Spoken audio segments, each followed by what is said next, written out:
présente rapidement, parce que c'est bien de dire qui on est quand même. Donc moi je travaille depuis 25 ans dans une SCOP, une coopérative qui est à Saint-Denis, qui s'appelle Andine, et qui fait du commerce qui se veut alternatif. On travaille dans les échanges, quoi. Bon, au niveau international et au niveau français et au niveau local. On a à peu près 2000 produits différents et qui viennent d'une douzaine de pays.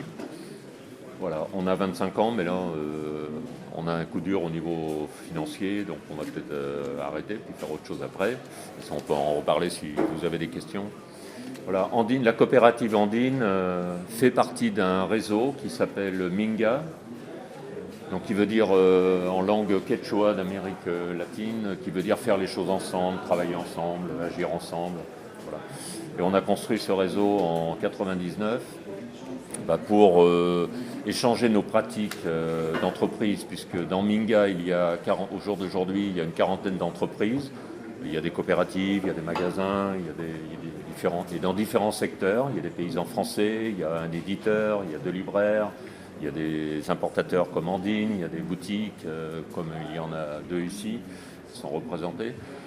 Et donc ça nous permet de nous rencontrer, de nous solidariser, de nous entraider, mais surtout de poser le débat politique, c'est-à-dire de se questionner à partir de nos pratiques, parce que nous on n'aime pas trop les grands discours, on peut toujours parler de décroissance, tout ce que vous voulez, mais qu'est-ce qu'on fait aujourd'hui de nos vies. Et nous on est convaincus que justement si on ne pose pas des actes, on n'ira pas très loin, tout simplement. Bon, donc on discute de tout ça et Minga se bat pour une autre économie. On appelle ça pour une économie équitable, si vous voulez, par rapport au fameux commerce équitable, qui est un concept que Andine et quelques autres ont inventé en 88-89 et qui a été complètement récupéré. Mais pour nous, en résumé, ça voulait dire le respect des autres, la recherche de l'équité, de l'égalité, d'une certaine égalité, d'une écoute entre tous les partenaires d'une filière d'échange. C'est-à-dire ça part du producteur, et même avant, en ce qui concerne l'agriculture par exemple, vous avez la semence, vous avez le matériel, la technique, etc.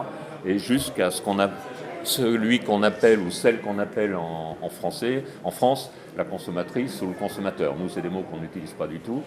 Pourquoi ? Parce que c'est des mots qu'on nous a mis dans la tête, notamment à travers la grande distribution. Le mot consommateur n'existait pas il y a 25 ans. C'est Michel-Édouard Leclerc qui nous l'a fait mettre dans la tête. C'est comme avant on avait un revenu, maintenant on n'a qu'un pouvoir d'achat. On est bon qu'à acheter, on a des machines à produire et à acheter. Voilà.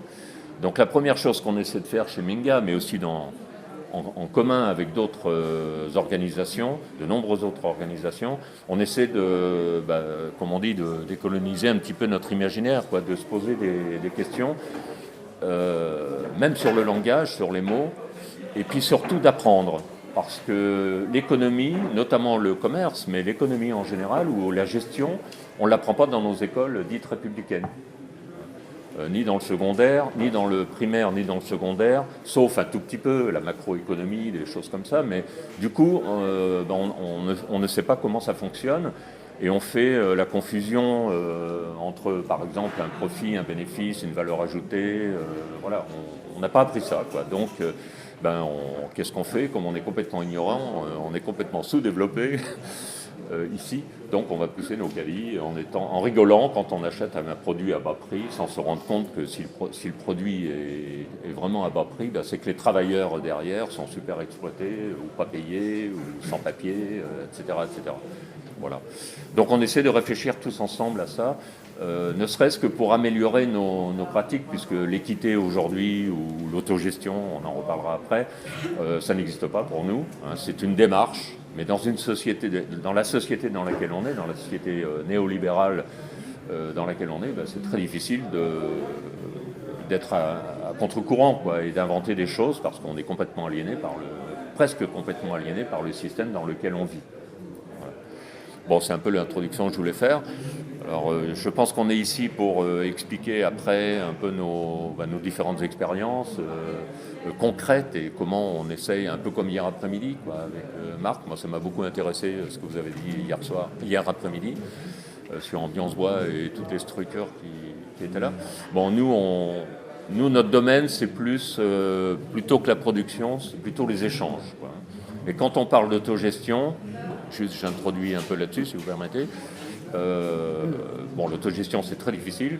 Nous, on la vit tous les jours dans nos entreprises. Bon. On peut y arriver. Un petit groupe peut arriver à autogérer et à diriger de manière collective la vie économique ou la vie sociale ou culturelle dans laquelle on est. Mais le plus difficile, ça va être d'autogérer la société, quoi. D'autant plus qu'on est complètement divisés, et encore aujourd'hui, on est complètement divisés les uns des autres, c'est-à-dire entre les paysans, les ouvriers, les étudiants, les sans-emploi, on ne se rencontre pas, quoi. Et c'est une des raisons pour lesquelles on a créé Minga, justement, c'est pour désectoriser les choses, pour se rencontrer et essayer de penser à une autre société, même si aujourd'hui on peut même pas l'imaginer, mais on porte quand même des valeurs, on porte des pratiques, donc on peut déjà à partir de là réfléchir. Moi j'aime bien l'histoire des circuits courts, mais les circuits courts aujourd'hui dans notre société, c'est 2% des échanges. Donc moi ce qui m'intéresse, c'est aussi les 98% des échanges. Parce qu'on est tous, par exemple, on s'habille, on se nourrit, on a des bagnoles, enfin pour ceux qu'on a, des ordinateurs ou cet appareil-là. Bon, c'est ça notre vie, c'est pas aussi. Donc on peut transformer les circuits courts ou les AMAP en idéologie aussi. Et l'autogestion, pareil. Moi, je connais bien le milieu des scopes en France. Et souvent, mon impression en tout cas, et je discute souvent avec des coopérateurs justement, sur le caractère complètement égoïste et corporatiste de nombreuses coopératives en France. Et je parle des scopes. Et il y a eu des enquêtes qui ont été faites où les gens, les travailleurs des scopes, les coopérateurs des scopes, au niveau politique par exemple, l'an dernier, ils ont voté à 68% pour Sarkozy, quoi. Ben oui, pas l'an dernier, mais là, ben oui. Donc ça pose question. Ça veut dire on peut autogérer. On peut autogérer des sectes, hein, et puis se recroqueviller sur nos petites vies, et puis être fasciste, il n'y a pas de problème. Moi, ce qui nous intéresse, c'est l'autogestion, effectivement, de la société, quoi. C'est faire société. Maintenant, autogérer tout, c'est pas très difficile, hein. Autogérer une AMAP, autogérer une petite scope, c'est pas très difficile.